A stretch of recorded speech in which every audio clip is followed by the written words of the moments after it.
Hey guys and welcome back to my channel. तो आज हम स्टार्ट करने वाले हैं हमारा बेस थ्योरम। तो मैंने आपको प्री वाई क्यूज कराई थी, उसमें बेस थ्योरम के काफ़ी क्वेश्चंस आए थे। So let's start with Bayes theorem. So Bayes theorem introduction. तो बेस थ्योरम गवर्न्स करती है the likelihood that one event is based on the occurrence of some other events.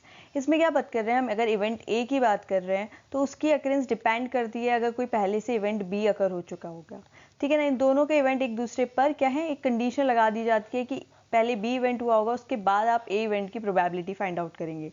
तो ये depends on the concept of conditional probability. हमने conditional probability पढ़ा था, जिसमें हम बोलते थे कि पहले हमने एक बॉल निकाल ली बैग में से, फिर उसके बाद हम दूसरी बॉल निकाल रहे हैं। तो कंडीशन अप्लाइड थी कि आपने पहले रेड बॉल निकाल ली, उसके बाद आपको ब्लैक बॉल निकालनी है। ठीक है ना।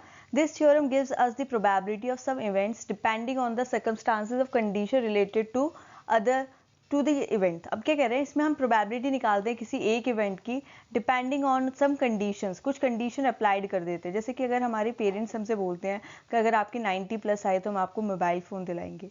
तो probability of getting mobile phone depends on the probability of getting 90% marks first. ठीक है ना। तो पहले तुम्हारे 90% आए, 90% आए, उसी के बाद तुम्हें मोबाइल फ़ोन मिलेगा। तो ये कंडीशन अप्लाइड हो जाती है, तो इसी को हम बेस थ्योरम भी कहते हैं। ठीक है। तो नेक्स्ट हम इसका आगे बात करते हैं, फर्दर हम इसके और एग्जांपल्स की। तो example number 1, we know that the likelihood of heart disease increases with the increasing age. हमें पता है कि हार्ट डिजीज, किसी को हार्ट डिजीज होती है तो वो क्या होता है, ऐसे किसी छोटे बच्चों को मेनली वो ज़्यादा होती नहीं है, वो डिपेंड करती है किस पे, आपका कितना एज है, इंसान की एज पे डिपेंड करती है। ठीक है ना। It depends on the age of a person. ठीक है। अब क्या कहते हैं, so if you know someone's age and know the chance of getting heart disease. अगर हमें किसी की एज पता है, अगर हमें पता है वो 60 प्लस है, तो देयर गेटिंग हार्ट डिजीज में be greater than age compare to अगर कोई 40-30 ईयर का होगा, है ना। तो क्या कहते हैं, we can easily find the probability of person having a heart disease. तो हम ईजिली फाइंड आउट कर सकते हैं कि किसी को हार्ट डिजीज है तो उसके क्या प्रोबेबिलिटी हो सकती है उसकी आने की, उसके एज से हम पता लगा सकते हैं। तो ये क्या होता है, कंडीशन अप्लाइड है, हमारे पास एक सिचुएशन है कि अगर इतनी एज है तो उसके बेसिस पे उसको हार्ट डिजीज होने के कितने चांसेस है। अगर एक और एग्जांपल लें, अगर आपके पास एक बैग है, ठीक है ना, उसमें ग्रीन बॉल्स हैं, व्हाइट है और रेड बॉल्स हैं। आपको बोला है कि आप एक ग्रीन बॉल पिक करें ओनली आफ्टर पिकिंग अ ब्लू बॉल। पहले आपको उसमें से ब्लू बॉल निकालनी है, उसी के बाद उसमें से आप एक ग्रीन बॉल निकालेंगे। तो कंडीशन अप्लाइड कर दी है कि ग्रीन आप तभी निकाल सकते हो, उससे पहले आपको ब्लू निकालना है। ठीक है ना। तो ये कहता है, ये केस क्या है, हमारे कंडीशनल प्रोबेबिलिटी का है। तो कंडीशनल प्रोबेबिलिटी को हम बेस थ्योरम में यूज करते हैं। ठीक है। नेक्स्ट हम फॉर्मूले की बात करें, तो बेस थ्योरम का कोई एक फॉर्मूला होता है, आपने कंडीशनल प्रोबेबिलिटी का भी फॉर्मूला पढ़ा था कि हम ए की प्रोबेबिलिटी निकालते हैं with respect to B. Likewise इसमें भी हम ए की प्रोबेबिलिटी निकाल रहे हैं विद रिस्पेक्ट टू बी। ये डायरेक्ट फॉर्मूला भी पूछ लिया जाता है, तो इस फॉर्मूले को ज़रूर से याद कर लेना। तो क्या होता है, हम probability of B with respect to A निकालते हैं, मल्टीप्लाई में हम प्रोबेबिलिटी ए की निकाल रहे हो तो वो ऊपर आएगा, divided by with respect to जो है उसको नीचे लेंगे। तो प्रोबेबिलिटी ए क्या है, occurrence of probability of occurrence of event A. Event A की अकरेंस होने की प्रोबेबिलिटी को हम पी ए बोल रहे हैं। Probability B occurrence of event B, B occur होने की प्रोबेबिलिटी को। अब A with respect to B मतलब probability of occurring of event A given B. आपको बी गिवन है, उसके बेसिस पे आपकी ए की क्या प्रोबेबिलिटी आ रही है, वो हम A with respect to B होता है। उसी की तरह बी रिस्पेक्ट टू ए भी होता है कि occurrence of event B given A. जब आपको ए गिवन है तो अब बी की क्या प्रोबेबिलिटी होगी। तो ये फॉर्मूला है, डायरेक्ट पुट करने के लिए भी आ जाती है वैल्यूज, और डायरेक्ट फॉर्मूला भी पूछ रहे थे कि बेस थ्योरम का इसमें से कौन सा फॉर्मूला है। 4 ऑप्शन दे दिए जाएंगे, उसमें आपको करेक्ट चूज करना होगा। ठीक है। नेक्स्ट, तो base law is a method to determine the probability of event based on the occurrence of prior event। कोई इवेंट पहले से हो चुका है, उसके बेसिस पे हम बेस लॉ को लगाते हैं, उससे हम प्रोबेबिलिटी फाइंड आउट करते हैं। It use to calculate the conditional probability. Bayes theorem मेन में करता क्या है, लॉ क्या करता है, वो कंडीशनल प्रोबेबिलिटी ही फाइंड आउट करता है। ठीक है ना। तो ये हम प्रोबेबिलिटी बेस किस पे बेसिस पे निकालते हैं, हाइपोथेसिस के बेसिस पे। हमारे पास अभी कोई रियल डेटा है नहीं, तो हम अजम्पशंस लेते हैं। तो इस फॉर्मूले को अगर एक्सप्लेन किया जाए, तो अगर प्रोबेबिलिटी ऑफ ए है, how likely A happen, the probability of hypothesis true before any evidence is present। हमने assumption बनाया, हमारे पास कोई evidence नहीं है, तो अभी हमारे लिए hypothesis true है। ये हम हमारी prior knowledge के basis पे, हमारी पिछली knowledge के basis पे हमने ये इसकी probability बताई। ठीक है ना। अगर probability of B की बात करें, how likely B happen, तो यहाँ पे हम बात करते हैं B कितना, उसकी probability क्या है होने की। तो probability of observing the evidence, इसमें हम एविडेंस को ऑब्जर्व कर रहे होते हैं, अब अपनी ऑब्जर्वेशन के बेसिस पे हम प्रोबेबिलिटी बी निकालते हैं। अगर हम प्रोबेबिलिटी ए की बात करें with respect to B, how likely A happen given that B has happened, B हो चुका है, वो तो ना प्री बर्थडे पोस्ट बर्थडे, तो ये पोस्टीरियर है, पहले से हो चुका है। The probability of hypothesis is true given the evidence. अब क्या होता है, ये वाली हाइपोथेसिस हमारी ट्रू होती है क्योंकि हमारे पास एविडेंस है, ठीक है ना। नेक्स्ट आता है हमारा probability of B with respect to A, तो how likely B happen that A has happened, तो हम क्या कह रहे हैं कि ए हैपेंड हो चुका है, उसके बेसिस पे बी की क्या हो सकती है, ठीक है ना। तो ये क्या होता है, probability of seeing the evidence if the hypothesis is true. यहाँ पर हम ये ले रहे हैं कि अगर हाइपोथेसिस ट्रू हुआ उसके बेसिस पे हमारी क्या प्रोबेबिलिटी हो सकती है, ठीक है। यहाँ का अभी हमें पता नहीं है, ये वाली कंडीशन हमें पता है मगर इसका हमें पता नहीं है, हमने अभी सिर्फ अजम्पशन अपनी ली हुई है कि एविडेंस अगर ट्रू हुआ तो उसकी प्रोबेबिलिटी क्या होगी, ठीक है ना। अब हम नेक्स्ट इसको और देखते हैं, आगे आपका है, wait a minute. So there are some terms related to Bayes theorem, तो हमारी कंडीशनल प्रोबेबिलिटी होती है, हमने पहले भी पढ़ा है। ये probability of an event establish on the occurrence of another event, कोई इवेंट पहले से हो चुका है, उसके बेसिस पे दूसरे इवेंट की प्रोबेबिलिटी क्या हो सकती है। मैथमेटिकली इसको हम probability of A with respect to B निकालते हैं। इस एक्सप्रेशन को रिप्रेजेंट करता है कि हमें ए की प्रोबेबिलिटी निकालनी है given that event B has already occurred. हम ये बोल रहे हैं इवेंट बी पहले से हो चुका है, अब उससे क्या मतलब उसकी होने की अकरेंस से बी पे की प्रोबेबिलिटी, ए की प्रोबेबिलिटी पे क्या फर्क पड़ेगा, वो कंडीशनल प्रोबेबिलिटी बताता है। अब पोस्टीरियर प्रोबेबिलिटी क्या होता है, when the probability of an event is calculated after all the data linked to the event has been gathered, then such probability is called posterior probability.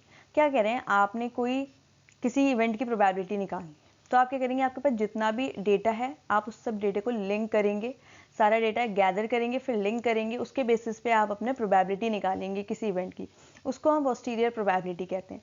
वहीं पर अगर प्रायर प्रोबेबिलिटी की बात करें तो इसका जैसे नेम सजेस्ट कर रहा है कि ये हम प्रोबेबिलिटी का आउटकम अपनी एग्जिस्टिंग नॉलेज के बेसिस पे निकालते हैं। अभी हमने कोई एक्सपेरिमेंट एग्जीक्यूट नहीं किया है, हमने प्रोबेबिलिटी निकालना स्टार्ट नहीं किया है सबका, बस हमने एक प्रोबेबिलिटी को क्या किया, अपनी पुरानी नॉलेज के बेसिस पे सेट कर लिया। अगर मैंने हार्ट डिजीज़ की बात करी तो हम लोगों को पता है कि 60 प्लस या 60 की या फिर ऐसे 55 प्लस वाले लोगों को हार्ट डिजीज़ के होने के ज़्यादा चांसेस रहते हैं एज़ कम्पेयर टू अगर हम टीनेजर अडल्ट इन सब की बात करें। मगर ये क्या है, ये ज़रूरी नहीं है कि ये सब सच हो, ठीक है ना। अभी रिसेंट में कोई केस हुआ था, किसी बच्चे को हार्ट अटैक आ गया था स्कूल में, तो यही है कि इसमें हमें फिर चेक करना पड़ता है। पोस्टीरियर प्रोबेबिलिटी यही होता है कि हम फिर एविडेंस कलेक्ट करते हैं, उसके बेसिस पे हम देखते हैं कि हमारी वो प्रोबेबिलिटी ठीक है या फिर नहीं, ठीक है। So that's all about the Bayes theorem terms. तो हम नेक्स्ट पढ़ते हैं। सो लेट्स स्टार्ट विद एग्जाम्पल्स, ठीक है ना। अब हम प्रैक्टिकल क्वेश्चन करते हैं।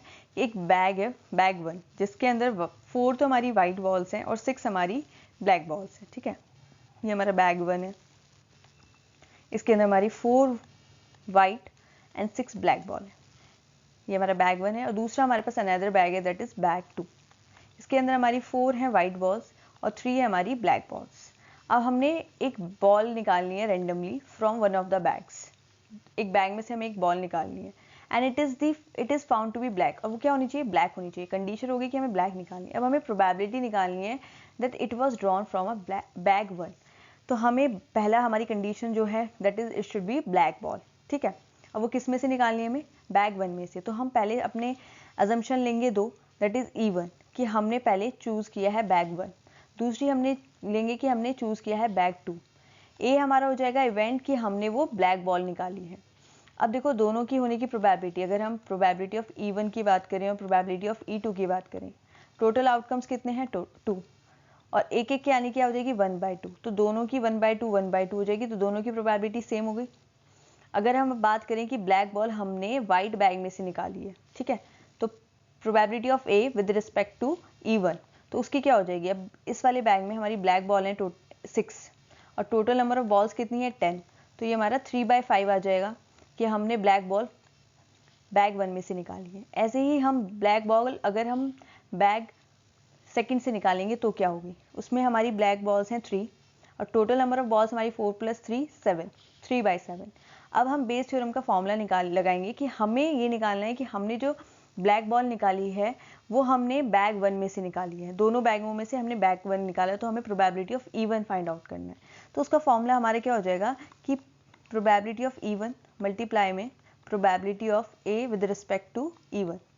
ठीक है, नीचे क्या लेंगे हम, नीचे टोटल लेंगे कि दोनों के होने की कंडीशन। पहले तो हम दोनों का मल्टीप्लिकेशन, सेम ऐसे ही, प्लस यहाँ पे अगर हमने वो बैग 2 में से लेते हैं उसकी होने की प्रोबेबिलिटी, ब्लैक बॉल जो कि हमने ब्लैक 2 में से ली, ये फॉर्मूला लगेगा इसका। ठीक है ना, तो अब इसमें हम वैल्यूज पुट करेंगे तो प्रोबेबिलिटी ऑफ E1 है हमारी 1/2, probability of A with respect to E1 है हमारा 3/5, दोबारा फिर यही 1/2 इंटू में 3/5, प्लस में प्रोबेबिलिटी की वो रेड ब्लैक सेकेंड बैग है इंटू में कि उसमें से हमने ब्लैक बॉल निकाली है 3/7, तो उसको सॉल्व करेंगे तो हमारा 7/12 आ जाएगा। यही हमारा आंसर है कि वो ब्लैक बॉल हमने बैग 1 में से निकाली है, उसकी होने की प्रोबेबिलिटी। ठीक है, सो दैट्स ऑल। अब हम नेक्स्ट एग्जांपल करते हैं, आपको और क्लियर हो जाएगा। नेक्स्ट है कि a man is known to speak the truth 2 out of 3 times। ठीक है, he throw a die, reports that the number obtain is a 4। उसने बोला कि उसने एक डाई फेंका, उसने बोला 4 आया है। The probability that number is obtain actually a 4। तो अब ये प्रोबेबिलिटी फाइंड आउट करनी है कि वो एक्चुअली में 4 है, क्योंकि क्या कहता है वो सच सिर्फ 2 out of 3 टाइम्स बोलता है। ठीक है, लेट हम करेंगे A B the event that man reports that the number 4 is obtain. A तो हमारा हो गया कि उसने जो बॉल मतलब जो उसने नंबर आया है वो 4 ही आया, उसने वो रिपोर्ट किया है। इवन हमने लिया B the event that 4 is obtain, हमने बोला है कि हाँ 4 ही ऑब्टेन हुआ है। ई हमने लिया है उसका कॉम्प्लीमेंट्री इवेंट। कॉम्प्लीमेंट्री इवेंट का मतलब होता है नॉट वाली सिचुएशन कि 4 नहीं आया तो उसने झूठ बोला था। ठीक है ना, तो PE1 हमारा हो गया प्रोबेबिलिटी ऑफ दैट 4 अकर्स, तो उसकी क्या हो जाएगी, टोटल डाइज में कितने वो होते हैं हमारे आउटकम 6 होते हैं, तो 4 आने की क्या हो जाएगी 1/6, तो E1 की हमारी 1/6। Probability that 4 does not occur, मैंने बताया था कॉम्प्लीमेंट्री इवेंट्स होते हैं तो PE प्लस में अगर उसका कॉम्प्लीमेंट लेंगे तो वो 1 के इक्वल होता है। अगर हमें ये पता है तो ये 1 माइनस, तो हमें अगर नॉट वाली सिचुएशन निकालनी है तो 1 माइनस प्रोबेबिलिटी ऑफ इवेंट कर देंगे, तो क्या हो जाएगा 1 माइनस 1/6 दैट इज 5/6। ठीक है, नॉट वाली सिचुएशन आ गई हमारी। अब हमें निकालना है ए विद रिस्पेक्ट टू E1 कि उसने रिपोर्ट करा 4 और वो एक्चुअली में भी 4 आया। ठीक है, तो इसकी सिचुएशन हमारी क्या आ जाएगी, अब बताओ हमारा कितना है, वेट अ मिनट, वो हमारी गिवन है 2 out of 3, उसमें 2/3 बोला, अगर 3 है तो उसमें से वो 2 बार सच बोलते हैं तो 2/3 हो गया। अब क्या कहते हैं PA2 कि उसने रिपोर्ट किया 4 एंड इट्स नॉट अ 4, तो वो एक बार झूठ बोलता है तो 1/3 होगी उसकी। ठीक है ना, ये तो हो गया उसका सच बोलने का, ये हो गया उसका झूठ बोलने का। अब हमें निकालना क्या है, हमें निकालना है कि आया भी 4 और उसने बोला भी सच। ठीक है, उसकी प्रोबेबिलिटी निकालनी है, तो सेम उसका वही फॉर्मूला हो जाएगा, ऊपर हमारा प्रोबेबिलिटी ऑफ E1 आएगा इनटू में हमारा probability of E1 with respect to A। ठीक है, या फिर A with respect to E बोल सकते हैं हम, A with respect to E1 लिखें, प्रोबेबिलिटी ऑफ E1 इनटू में probability of A with respect to E1। Second option अगर उसने झूठ बोला था, अब इसमें हम वैल्यूज अपनी डाल देंगे तो 1/6 था।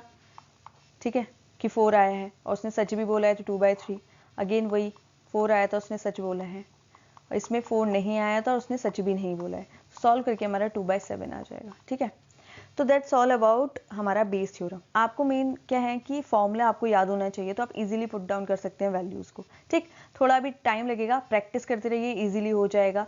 So that's all for today. अब आप प्रीवियस क्वेश्चंस लगा सकते हैं अपने इसके बेस थ्योरम के।